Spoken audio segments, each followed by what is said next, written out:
அனைவருக்கும் வணக்கம். இன்றைய விடுதலை பார்வைக்கு அன்போடு வரவேற்கிறோம். சுயமரியாதை, பகுத்தறிவு, சமூக நீதி ஆகிய கருத்துக்களுடன் வெளிவரும் உலகின் ஒரே பகுத்தறிவு நாளேடான விடுதலை இன்று வெளிவந்திருக்கிறது. இன்றைய விடுதலையில் பல்வேறு செய்திகள் இடம் பிடித்திருக்கின்றன. இன்றைய தலைப்புச் செய்தி, தமிழ்நாடு அரசு வெளியிட்டிருக்கின்ற கல்விக் கொள்கை தொடர்பாக தமிழ்நாடு பள்ளிக்கல்வித்துறை ஒரு விளக்கம் அளித்துள்ளது.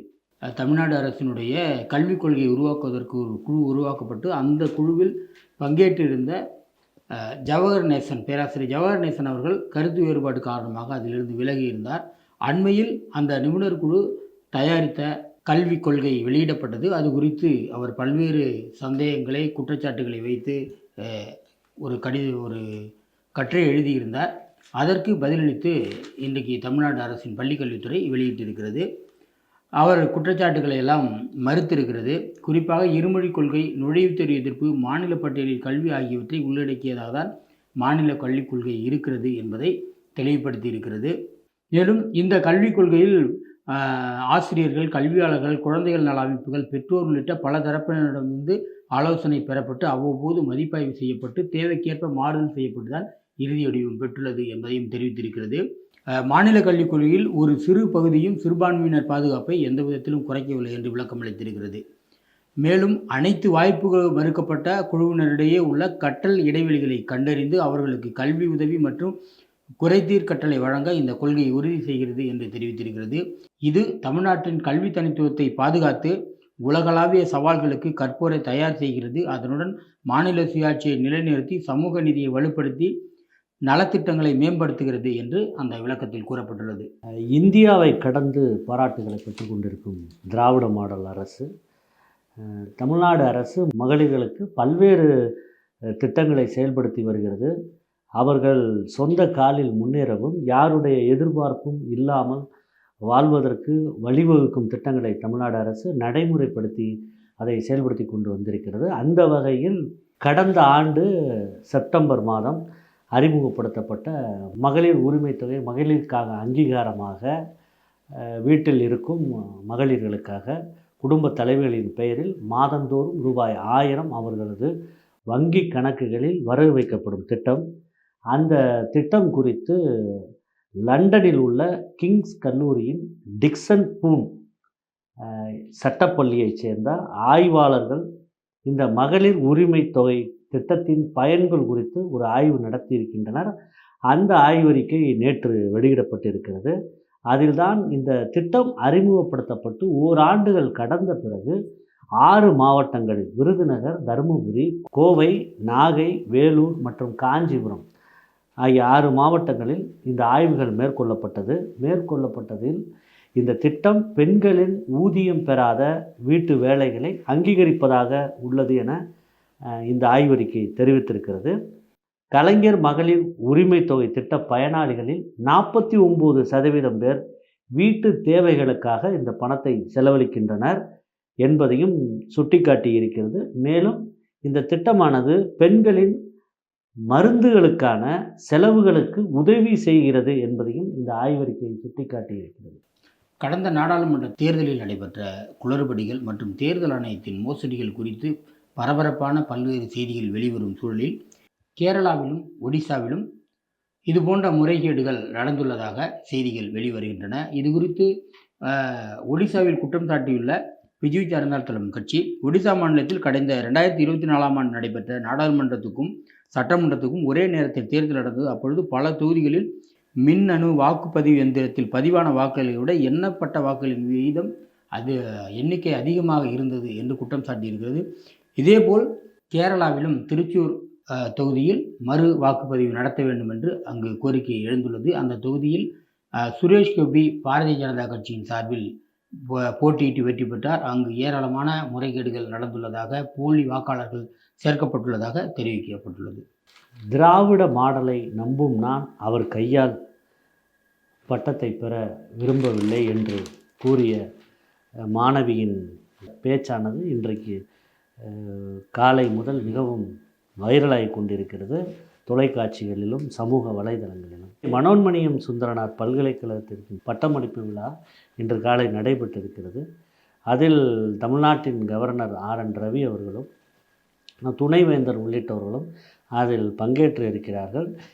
இந்த பட்டமளிப்பு விழாவை முன்னரே தமிழ்நாட்டின் உயர்கல்வித்துறை அமைச்சர் கோவி செழியன் அவர்கள் புறக்கணித்திருக்கிறார். இந்த நிலையில்தான் இன்று காலை நடந்த பட்டமளிப்பு விழாவில் நாகர்கோவில் பகுதியைச் சேர்ந்த ஜீன் ஜோசப் என்ற முனைவர் மாணவி, அவர் பெயர் வாசிக்கும் போது நேரடியாக மேடைக்கு சென்றவர் ஆளுநர் கையை காட்டிய பிறகும் கூட அவரை கடந்து சென்று துணைவேந்தரிடம் பட்டத்தை பெற்றிருக்கிறார். பட்டத்தை பெற்றிருந்தவர் அதன் பிறகு செய்தியாளர்கள் அவரிடம் கேட்கும்போது அவர் சொல்லிய செய்தி தான் மிக முக்கியமாக விரலாய் கொண்டிருக்கிறது. நான் திராவிட மாடலை நம்புகிறேன், தமிழுக்கும் தமிழர்களுக்கும் எவ்வித பணிகளும் செய்யாத அவரது கையால் நான் பெற விரும்பவில்லை என்று சொல்லி துணைவேந்தரிடம் பெற்றிருக்கிறார். அப்பொழுது செய்தியாளர்கள் கேட்கிறார்கள், இது நீங்கள் முன்னரே இது பண்ணதா, யாரையாவது சொன்னதா அப்படின்னா, இது எனது தனிப்பட்ட முடிவு. என் கணவர் கூட இன்று காலை என்னிடம் பேசும்போது சொன்னார், என்னம்மா உனக்கு எதுன்னு செய்தோ செய்ய அப்படின்னு சொன்னார். நான் அதை தான் செஞ்சுருக்கேன் அப்படின்னு சொன்னாங்க. இதுதான் பெண்களின் இன்றைக்கி முன்னேற்றத்திற்கு திராவிட மாடல் அரசு எவ்வளவு திட்டங்கள் செய்து கொண்டிருக்கின்றன.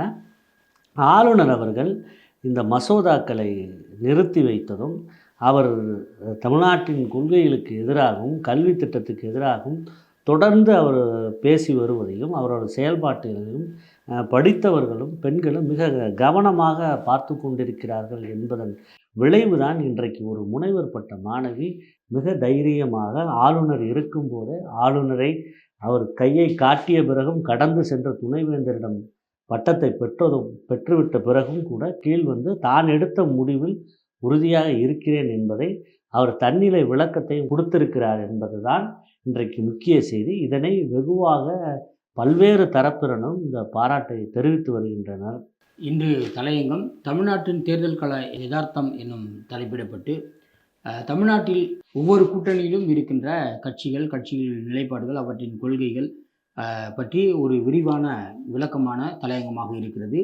அந்த அடிப்படையில் இந்த சட்டப்பேரவை தேர்தல் நெருங்கிக் கொண்டிருக்கின்ற நேரத்தில் திராவிட முன்னேற்றக் கழகத்தின் தலைமையிலான அந்த கூட்டணி கொள்கை கூட்டணியாக, மிக ஒருமித்த கருத்துக்களை கொண்ட கட்சிகளின் கூட்டணியாக அது மட்டுமே செயல்படுகிறது என்பதை பல்வேறு எடுத்துக்காட்டுகளோடு விளக்கி இருக்கிறது.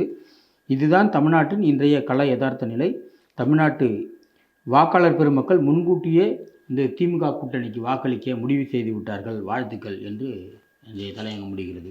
அமெரிக்க அதிபர் டொனால்ட் ட்ரம்ப் வீட்டில் வளர்க்கும் நாய்க்கு அடுத்தபடியாக வீட்டில் வளர்க்கும் பிராணியான பூனை ஒன்றிற்கு வசிப்பிடச் சான்றிதழை பாபு என்கிறவர் பெற்றிருப்பது மிகவும் சர்ச்சையை கிளப்பியிருக்கிறது. நாட்டு மக்களின் பாதுகாவலராக உச்சநீதிமன்றம் உள்ளது என்று தலைமை நீதிபதி கவாய் தெரிவித்திருக்கிறார். எதிர்க்கட்சிகளின் அமளிகளுக்கிடையே நாடாளுமன்றத்தில் 6 மசோதாக்கள் நிறைவேற்றப்பட்டன. இதையடுத்து 18ஆம் தேதி வரை சபை ஒத்திவைக்கப்பட்டிருக்கிறது.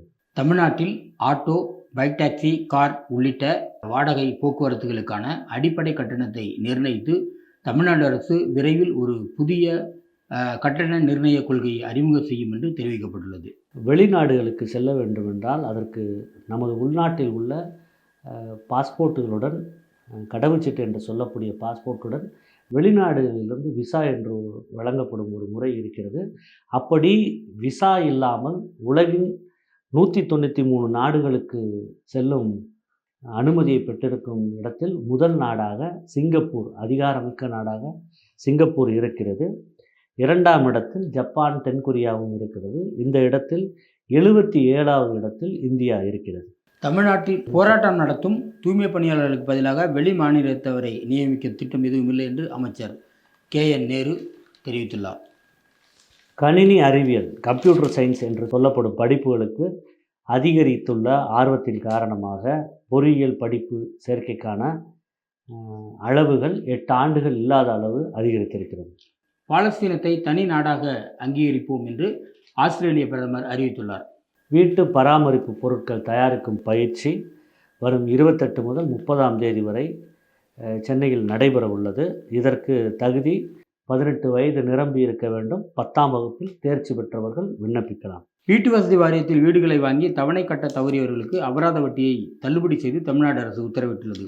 இதில் சிறப்பு அம்சமாக வட்டி முதலாக்கத்தின் மீது விதிக்கப்பட்டுள்ள வட்டியும் முழுமையாக ரத்து செய்யப்படும் என்று அறிவிக்கப்பட்டுள்ளது. இதனை பயன்படுத்தி நிலுவையை செலுத்திவிட்டு சொத்து விற்பனை பத்திரத்தை பெற்றுக்கொள்ளுமாறு அரசு கேட்டுக்கொண்டுள்ளது.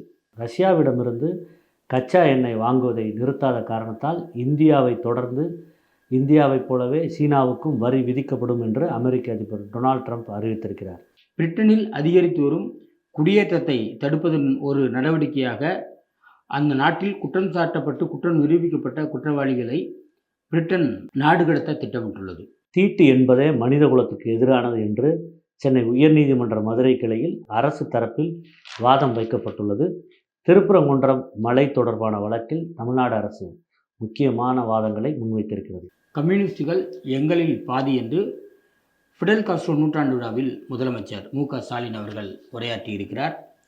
நேற்று ராஜா அண்ணாமலை மன்றத்தில் நடைபெற்ற ஃபிடல் காஸ்ட்ரோ அவர்களின் நூற்றாண்டு விழாவில் கலந்து கொண்டு உரையாற்றிய முதலமைச்சர் அவர்கள், ஃபிடல் காஸ்ட்ரோவின் நூற்றாண்டு விழாவை பங்கேற்பது எங்களுக்கு கிடைத்த பெருமை. ஏகாதிபத்திய சதியை முறியடிக்க வேண்டிய தேவை தற்போது உருவாகியுள்ளது. அமெரிக்கா விதித்த பொருளாதார தடையை மீறி கியூபாவில் ஆட்சியை நடத்தினார் ஃபிடல் காஸ்ட்ரோ என்று புகழாரம் சூட்டியிருக்கின்றார். ஒன்றிய அரசின் சுகாதாரத்துறையின் சார்பில் புதுடெல்லியில் நடைபெற்ற 15வது இந்திய உறுப்பு கொடை நாள் 2025 நிகழ்ச்சியில் உடல் உறுப்பு கொடை தானத்தில் சிறப்பாக செயல்பட்டதற்காக தமிழ்நாடு இந்தியாவிலே சிறந்த மாநிலத்திற்கான தேசிய விருதை பெற்றிருக்கிறது. அதனை முதலமைச்சரிடம் காண்பித்து அமைச்சர்கள் மற்றும் அதிகாரிகள் வாழ்த்து பெற்றனர். அப்பொழுது உடல் உறுப்பு கொடையில் திராவிட மாடல் அரசு எதிலும் வளர்ச்சி பாதையை நோக்கி சென்றிருக்கிறது என்று முதலமைச்சர் மு.க. ஸ்டாலின் அவர்கள் தெரிவித்திருக்கிறார். பொருளாதாரத்தில் நலிவிழந்த பிரிவினருக்கு வழங்கப்படும் 10% சலுகை பிற்படுத்தப்பட்ட ஜாதியினருக்கும் வழங்கப்படுமா என்று டி.ஆர். பாலு அவர்கள் நேற்று கேட்ட கேள்விக்கு பதிலளித்துள்ள ஒன்றிய அமைச்சர், இது குறித்த தரவுகள் அரசிடம் இல்லை என்று பதிலளித்திருக்கிறார். இதுபோன்ற ஏராளமான செய்திகள், சிந்தனை தூண்டும் கட்டுரைகள் இன்றைய விடுதலையில் இடம்பெற்றுள்ளன. அவற்றை ஊண்டி படிக்குமாறு வாசகர்களை கேட்டுக்கொள்கிறோம். இதுபோன்ற செய்தி உரையாடல்கள், முக்கிய உரைகள், நேர்காணல்கள், ஆவணப்படங்கள், குறும்படங்கள் உள்ளிட்ட ஏராளமான காணொளிகள் தொடர்ச்சியாக பெரியார் விஷன் OTTயில் ஒளிபரப்பாகின்றன. பெரியார் விஷன் OTT என்பது உலகிலேயே சமூக நீதிக்காகவே உருவாக்கப்பட்ட முதல் OTT தளம். அந்த OTT தளத்தில் பரப்பப்படும் இந்த சமூக நீதி சார்ந்த, பகுத்தறிவு சார்ந்த காணொளிகளை காண, பரப்பிட பெரியார் விஷன் OTT செயலியை பதிவிறக்கம் செய்து சந்தா செலுத்துமாறு கேட்டுக்கொள்கிறோம். நன்றி, வணக்கம்.